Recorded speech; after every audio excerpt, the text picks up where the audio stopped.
At a charity gala, I spotted my wife in another man's embrace, and rather than speaking up, I chose to depart silently. Unbeknownst to me, this subtle action would trigger a sequence of events that none at the event could have foreseen. Our family business had always been bolstered by the annual charity gala, an evening adorned with glittering jewels, overpriced champagne, and potent conversations. However, on that particular night, the jubilation felt oppressive as I stood close to the balcony doors, the chill in the air sending a shiver down my spine. For approximately 20 minutes, I had been looking for my wife, Claire, eager to share with her the news of the merger we'd strived for years to achieve. It was meant to be a significant achievement for us both, but upon finding her in the dimly lit library annex, the words I planned to say evaporated. She wasn't networking, but rather found in the embrace of Julian Vane, a man I instantly recognized, our main competitor. There was a closeness there that I hadn't observed between us at home for quite some time. I chose not to confront them immediately, nor did I raise my voice or demand an explanation, knowing it would likely be false. Instead, the sensation of betrayal softened, replaced by a peculiar, calculated stillness, as if a strategist before making a decisive move. With a silent stride, I walked away, my footsteps becoming nearly imperceptible on the plush Persian rugs. I ignored the waves from the guests as they passed me by.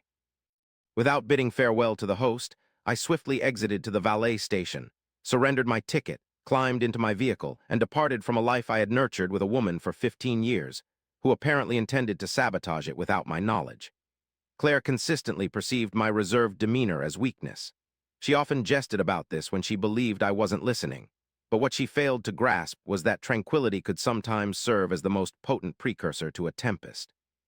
By the time I returned home, my thoughts had already leaped several paces forward.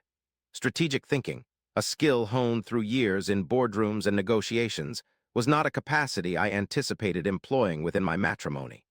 Claire believed me to be the emotional one in our partnership solely due to my memory of significant dates, and forgetting her mother's birthday never crossed my mind. However, she had fundamentally misjudged the man who orchestrated the intricate web of our family business interests. In my study, I took a seat at the massive oak desk, unlocked the safe that housed our company's original property deeds and majority share certificates. Perhaps Claire imagined the night's end as the start of her new life with Julian. Unbeknownst to her, my covert departure from the party served as the point where I removed the fuse from the bomb she had inadvertently given me. I neither gathered belongings nor left a farewell note on the bed. Instead, I spent the ensuing 3 hours transferring assets, making digital amendments, and signing legal paperwork that would detach my future from hers before dawn even broke. I understood Claire would remain at the gala until its final moments, basking in attention and reveling in the secret of her relationship with Julian. Meanwhile, she remained oblivious to the fact that each passing minute in Julian's embrace was one step closer to losing the empire she thought she was elevating.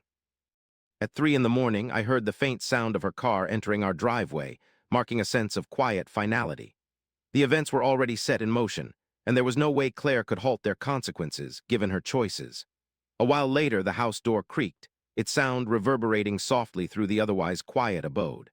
I heard Claire's subdued laughter as she stepped inside, discarding her heels in the foyer carelessly. She likely believed I was asleep upstairs, lost in dreams about a merger that would have promised her a life of wealth and comfort. However, I wasn't sleeping. Instead, I was sitting alone in the dark kitchen, fixated on the blinking numbers of the microwave clock as if they were a countdown timer. Upon entering the room, Julian's cologne scent trailed behind Claire, clinging to her dress like an indictment. She paused when she saw me. Her body recoiled in shock, her hand darting to her neck. "Liam, you startled me. Why are you hiding in the shadows like a stranger?" she retorted sharply, the unease within her transformed into annoyance. "I searched for you at the party," she continued briskly. "I thought you had gone home early because you were feeling overwhelmed again." I remained silent, only staring at her.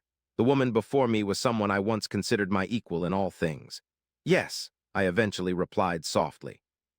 "I did leave early, Claire." My voice echoed hollow, devoid of warmth. "I departed immediately after spotting you with Julian in the library annex." Her eyes grew wide. "I assumed the two of you needed solitude over that merger deal." The ensuing quietness seemed heavy enough to shatter. The self-assured grin she had displayed all night vanished abruptly. That evening she appeared tiny and vulnerable for the first time. "Liam, it's not as you suspect," she hastily asserted. We were merely discussing business. Julian has been attempting to acquire our company. He's made several offers. Her words flowed quickly as her thoughts scrambled for a convincing fabrication. I believe he's made numerous offers, Claire, I replied coolly. Then I rose from my seat. From the counter, I picked up a substantial file and moved it deliberately across the granite expanse towards her. However, while you were engaged in business talks with him, I was actually conducting them. Her gaze fell upon the file. Since our company was founded on my family's investment, I continued, and since I still hold the majority of shares, I chose to activate the buyout agreement we both signed 5 years ago. Her hands trembled slightly as she opened the file. Within were the legal documents, one page following another, officially stripping her of executive authority, rescinding her access to company accounts, and terminating the perks she had long enjoyed. Her company car, her signing privileges, everything was gone. The sense of security she had felt earlier in Julian's arms was gradually being replaced by a chilling, dreadful comprehension. She had just risked everything for a man who likely viewed her as a transient trophy. If you observe someone who tried to replace you only to find they have replaced themselves with nothing, would you feel pity, or would you sense the quiet, heavy hand of justice? Claire's face rapidly transitioned through various emotions: shock, denial, rage, and ultimately terror. "You can't do this, Liam," she cried out. "We're married. Half of everything is mine." Her voice trembled as reality set in. For years, the man she scornfully dubbed the Silent One had unveiled himself as the mastermind behind her professional and personal downfall. "The prenup," I started, my voice steady, "that you were so adamant about signing to secure your future assets." I continued calmly. "Remember that prenup? It contains a particular clause concerning infidelity." A brief pause before I concluded. "So it appears your new life with Julian will start exactly as you entered this marriage, with nothing." "Absolutely nothing," she retorted, but the triumph lay not in the money or legal proceedings. The ultimate victory was the liberating sense of escape from Claire's manipulative control. By Monday morning, Julian Vane had been informed that Claire possessed no power, ownership, or financial involvement in our company.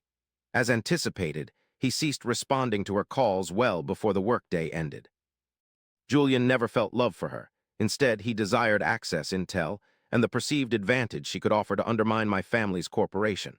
Haven't you ever witnessed someone suddenly grasp they were merely a piece in a game they thought they were dominating? This insight struck Claire unexpectedly. She found herself isolated in a world she was no longer adept at navigating. At the same time, I seized control of the company and continued with newfound determination. This dedication led to our firm's most prosperous quarter ever. However, I did not dwell in the house with its icy granite floors and lingering bitterness. I sold the estate and opted for a smaller coastal residence, characterized by sunlight, fresh air, and inhabitants who appreciated honesty. Using some of the settlement funds, I established a mentorship program for aspiring entrepreneurs, sharing lessons learned through hardship. The success founded on integrity is the one that endures permanently. Several months passed, and Claire sought to reach out to me.